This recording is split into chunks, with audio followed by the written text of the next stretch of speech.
Hello friends. तो आज हम लोग बात करेंगे हमारे नए टॉपिक कि अजमानती अपराध की दशा में कब जमानत ली जा सकेगी। देखिए, सीआरपीसी के सेक्शन 437 में ये प्रावधान दिया गया था, लेकिन बीएनएसएस के सेक्शन 480 में इसके बारे में बताया गया है। ठीक है, तो चलिए देखते हैं। देखिए, इसमें लिखा हुआ है कि जब कोई व्यक्ति किसी अजमानती अपराध का अभियोग है या जिस पर यह संदेह है कि उसने अजमानती अपराध किया है, पुलिस थाने के भार साधक अधिकारी द्वारा बिना वारंट के गिरफ्तार या निरुद्ध किया जाता है या उच्च न्यायालय या सेशन न्यायालय से भिन्न न्यायालय में के समक्ष हाजिर होता है या लाया जाता है, तब वह जमानत पर छोड़ा जाएगा। ठीक है, तो यहाँ पे मेन पॉइंट क्या है कि बिना वारंट के गिरफ्तार किया गया हो, ठीक है, तब उसको ऐसे में छोड़ा जा सकता है। जमानत के अजमानती अपराध में भी जमानत दी जा सकती है, लेकिन इसमें दो कंडीशन है। कह रहा है कि यदि यह विश्वास करने के लिए उचित आधार प्रतीत होता है कि ऐसा व्यक्ति मृत्यु, आजीवन कारावास या से दंडनीय अपराध का दोषी है, तो वह इस प्रकार नहीं छोड़ा जाएगा। यदि वह मृत्यु और आजीवन कारावास से दंडनीय अपराध करता है तो वह इस प्रकार से नहीं छोड़ा जाएगा। दूसरा पॉइंट कह रहा है कि यदि ऐसा अपराध कोई संज्ञेय अपराध है और ऐसा व्यक्ति मृत्यु, आजीवन कारावास या 7 वर्ष या उससे अधिक के कारावास से दंडनीय किसी अपराध के लिए पहले दोष सिद्ध किया गया है, ठीक है, या 3 वर्ष या उससे अधिक के लिए किंतु 7 वर्ष से अनधिक की अवधि के कारावास से दंडनीय किसी संज्ञेय अपराध के लिए 2 या अधिक अवसरों पर पहले दोष सिद्ध किया गया है, तो वह इस प्रकार नहीं छोड़ा जाएगा। यानी कि उसका पहले से ही अगर कोई क्रिमिनल रिकॉर्ड है जिसमें उसने मृत्यु या आजीवन कारावास से दंडनीय अपराध कोई किया हो, या 3 वर्ष या 7 वर्ष के बीच के कारावास से दंडनीय कोई अपराध किया हो, संज्ञेय अपराध किया हो, तो वह इससे इस आधार पर नहीं छोड़ा जाएगा कि उसको बिना वारंट के गिरफ्तार कर लाया गया था, इस वजह से। फिर कहता है कि अगला पॉइंट है, कहता है परंतु न्यायालय यह निर्देश दे सकेगा कि खंड 1 या खंड 2 में निर्दिष्ट व्यक्ति जमानत पर छोड़ दिया जाए। अब देखिए, ऐसी कौन सी कंडीशन है जो कि इन दोनों कंडीशन के होने के बावजूद भी किन लोगों को जमानत मिल सकती है। देखिए, कह रहा है कि यदि ऐसा व्यक्ति बालक है या कोई महिला है या कोई रोगी है या कोई शिथिलांग व्यक्ति है, तो उन्हें जमानत पर छोड़ दिया जाएगा, उन दोनों कंडीशन के होते हुए भी। देखिए, यहाँ पे बीएनएसएस में यहाँ पे बालक दिया हुआ है, ठीक है, जबकि सीआरपीसी में यहाँ पे 16 वर्ष दिया हुआ था, यानी कि बिलो द 16 ईयर अगर कोई व्यक्ति है तो उसे जमानत पर छोड़ दिया जाएगा, इन दोनों कंडीशन के होते हुए भी। लेकिन बीएनएसएस में क्या चेंजमेंट है, यहाँ पे बालक दे दिया गया है, यहाँ पे कोई एज लिमिट नहीं दी गई है। तो इस एज लिमिट को कैसे इंडिकेट करेंगे, तो देखिए बीएनएसएस में तो इसको डिफाइन नहीं किया गया है बालक को, लेकिन बीएनएस में बालक को डिफाइन किया गया है, जिसमें एज बताई गई है बालक की 18 ईयर्स, ठीक है। तो हम लोग इसको ही लेके चलेंगे 18 ईयर्स को फिलहाल तो। परंतु यह और कि न्यायालय यह भी निर्देश दे सकेगा कि खंड 2 में निर्दिष्ट व्यक्ति जमानत पर छोड़ दिया जाए यदि उसका यह समाधान हो जाता है कि किसी अन्य विशेष कारण से ऐसा करना न्यायोचित है, ठीक है। अब कहते हैं कि अगर कोई ऐसा और कारण है जिससे न्यायालय को ये लगता है कि जमानत दे देना ठीक है, तो वो यहाँ पे जमानत दे सकता है। इसके बाद कह रहा है परंतु यह और भी कि केवल यह बात कि अभियुक्त की आवश्यकता अन्वेषण में साक्षियों द्वारा पहचाने जाने के लिए प्रथम 15 दिन से अधिक की पुलिस अभिरक्षा के लिए हो सकती है, जमानत मंजूर करने से इनकार करने के लिए पर्याप्त आधार नहीं है यदि वह अन्यथा जमानत पर छोड़ दिए जाने के लिए हकदार है और यह वचन देता है कि वह निर्देशों का जो न्यायालय द्वारा दिए जाएं अनुपालन करेगा, ठीक है। इसके बाद अगला पॉइंट कहता है परंतु यह भी कि किसी भी व्यक्ति को यदि उस द्वारा किया गया अभिकथित अपराध मृत्यु, आजीवन कारावास या 7 वर्ष या उससे अधिक के कारावास से दंडनीय है,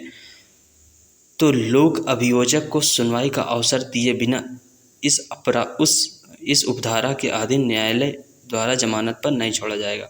ठीक है। तो देखिए क्या कंडीशन कह रहा है कि अगर अपराध मृत्यु, आजीवन कारावास या 7 वर्ष से दंडनीय या उससे अधिक से कारावास से दंडनीय कोई अपराध है, तो उस अपराध में बिना लोक अभियोजक को सुने जमानत पर नहीं छोड़ा जाएगा, ठीक है। इसके बाद कहता है कि यदि ऐसे अधिकारी या न्यायालय को यथास्थित अन्वेषण या विचारण के किसी प्रक्रम में यह प्रतीत होता है कि यह विश्वास करने के लिए उचित आधार नहीं है कि अभियुक्त के अजमानती अपराध किया है, किंतु उसके दोषी होने के बारे में जांच करने के लिए पर्याप्त आधार है, तो अभियुक्त धारा 492 के उपबंधों के अधीन रहते हुए और ऐसी जांच लंबित रहने तक जमानत पर या उस ऐसे अधिकारी या न्यायालय के स्वविवेकानुसार इसके पश्चात उपबंधित प्रकार से अपने हाजिर होने के संबंध पत्र निष्पादित करने पर छोड़ दिया जाएगा। ठीक है, अब मान कह रहा है कि इसमें जांच प्रक्रिया जैसे चल रही है, ठीक है, तो उस पर और ऐसा उसको नहीं लगता है कि उसने कोई ऐसा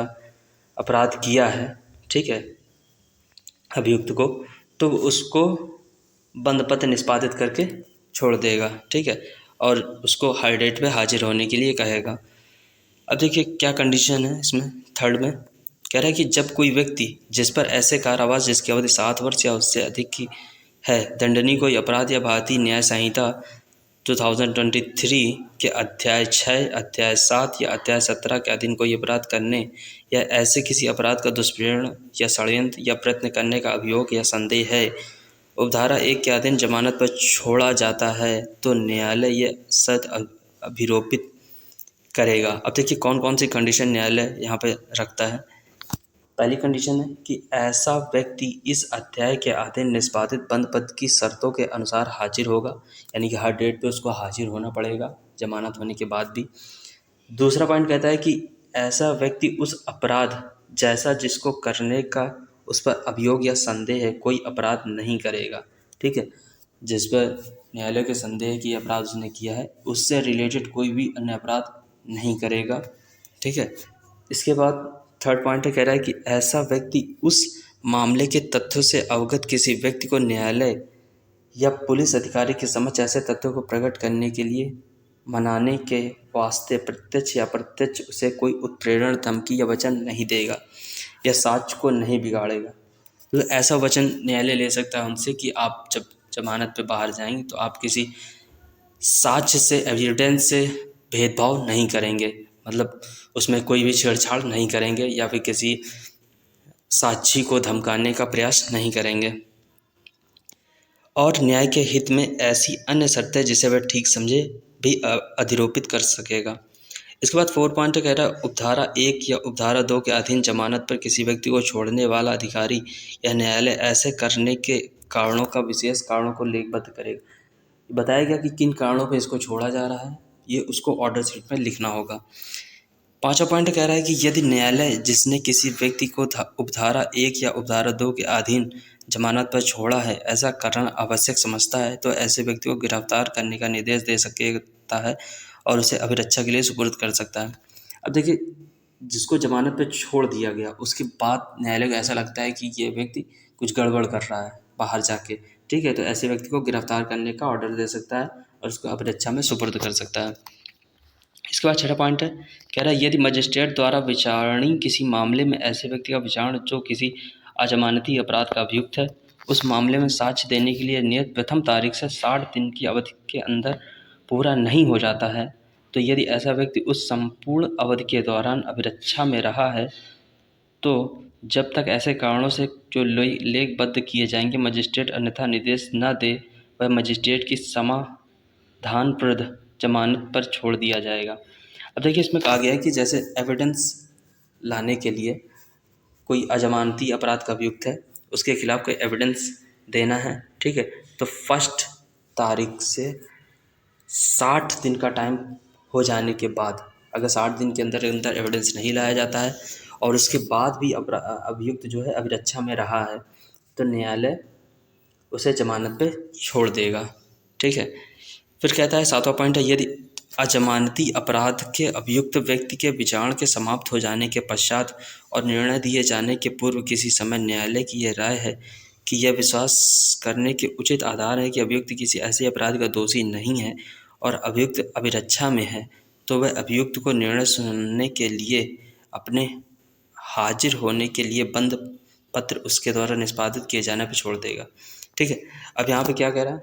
है कि अभियुक्त विचारण के समाप्त हो जाने के पश्चात और निर्णय दिए जाने के पूर्व, ठीक है, विचारण समाप्त हो गया है लेकिन अभी निर्णय कोई नहीं आया है, उसके पूर्व भी और यह राय कि यह विश्वास करने का उचित आधार है कि अभियुक्त किसी अपराध का दोषी नहीं है, और न्यायालय को लगता है कि अपराध का दोषी नहीं है, लेकिन अभी भी ऑर्डर नहीं आया है कि वह निर्दोष है या दोषी है, तब भी उसको हाजिर होने के बंद पत्र लेकर निष्पादित पे छोड़ा जा सकता है। ठीक है, तो ये था हम लोग का आज का वीडियो। ठीक है, उम्मीद करते हैं कि आपको पसंद आया होगा। आप लोग इस वीडियो को लाइक कीजिए, शेयर कीजिए अपने दोस्तों को, और हमारे चैनल को सब्सक्राइब कीजिए और व्यू बढ़ाइए यार, थोड़ा मदद कीजिए। धन्यवाद।